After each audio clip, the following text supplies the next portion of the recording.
Nilai kebaikan dari pelajaran hari ini ya. Nah, sebelum kita masuk ke materi, Bu Safi mau tanya dulu nih sama kalian. Apa kalian masih ingat dengan materi Bhinneka Tunggal Ika yang sudah kalian pelajari pada saat kelas 7 lalu? Nah, Bhinneka Tunggal Ika ini artinya adalah berbeda-beda tapi tetap satu. Ya, ini sangat berkaitan dengan materi yang akan Bu Salvi sampaikan, yaitu tentang keberagaman masyarakat Indonesia. Nah, keanekaragaman masyarakat Indonesia itu kita bisa lihat dengan banyaknya bahasa, kemudian banyaknya adat istiadat, banyaknya sistem kekerabatan, ras, suku, agama, antar golongan. Maka dari itu kita harus paham dulu nih apa arti kata beragam.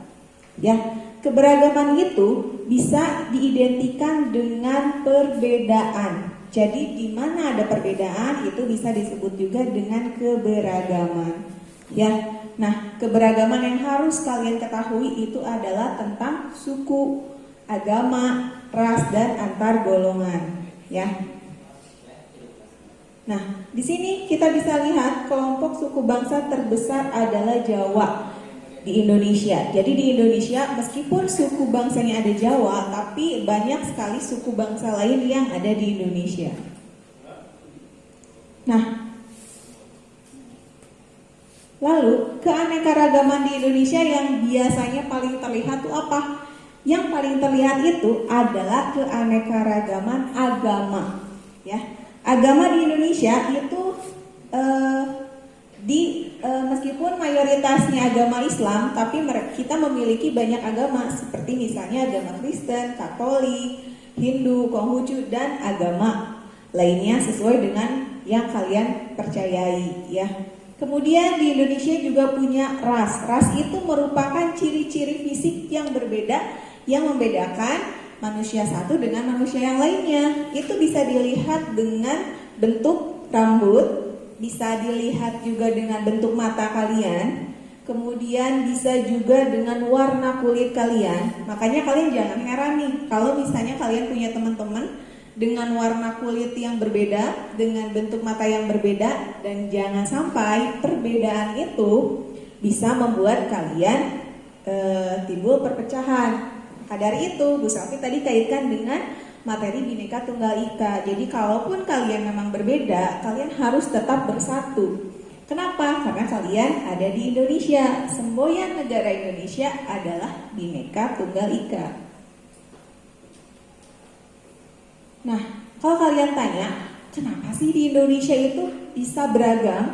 Nah, pertama, itu karena Indonesia berada di letak strategis. Jadi Indonesia juga itu merupakan salah satu wilayah perdagangan internasional. Di mana perdagangan internasional itu mereka memiliki banyak pedagang yang masuk ke Indonesia disertai dengan agama-agamanya. Kemudian mereka menikah dengan orang Indonesia. Otomatis apa? Bertambahlah keberagaman agama yang ada di Indonesia. Seperti itu. Yang kedua, dengan kondisi negara kepulauan. Ketiga, perbedaan kondisi alam. Ini nomor 2 sama nomor 3 berkaitan.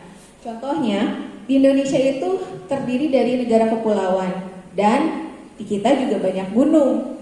Orang yang tinggal di pulau itu kondisi alamnya biasanya dekat pantai ya. Nah, di dekat pantai mereka punya mata pencaharian sebagai nelayan. Berbeda dengan masyarakat Indonesia yang ada di daerah pegunungan. Mereka kondisi alamnya ada di pegunungan, otomatis mata pencaharian mereka itu adalah bercocok tanam. Itu tidak bisa kita samakan. Kalau kita samakan, misalnya orang yang ada di daerah pegunungan ingin sama mata pencahariannya dengan orang daerah kepulauan, gak bisa. Orang kepulauan tidak punya tanah.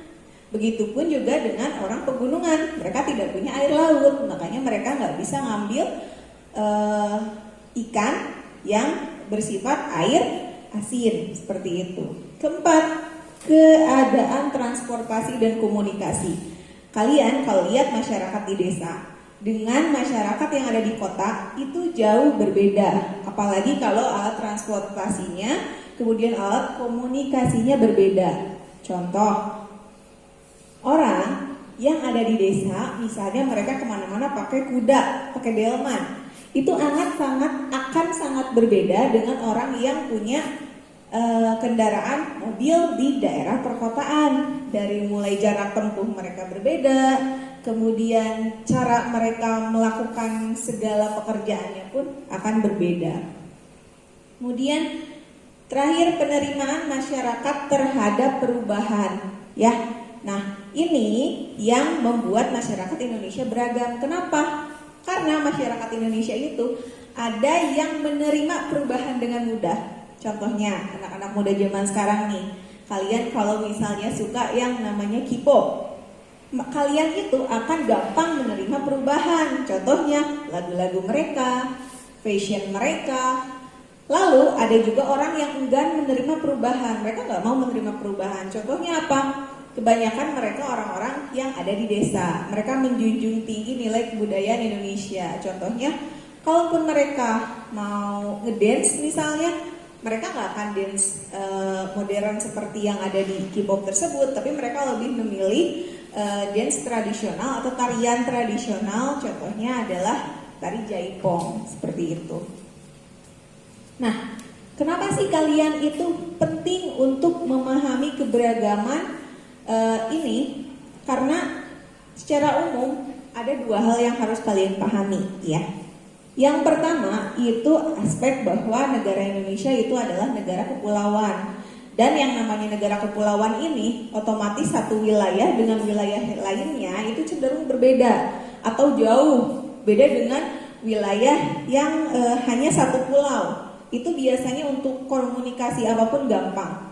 Kalau misalnya di kepulauan itu kan berbeda antara pulau satu dengan pulau yang lainnya. Otomatis informasi pun akan sedikit terbatas, ya.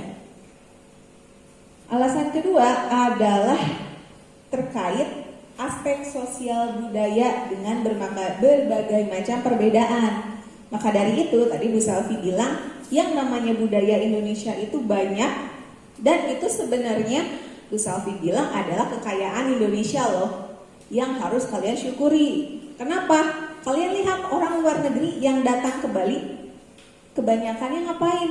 Mereka itu menonton pertunjukan kebudayaannya masyarakat Indonesia.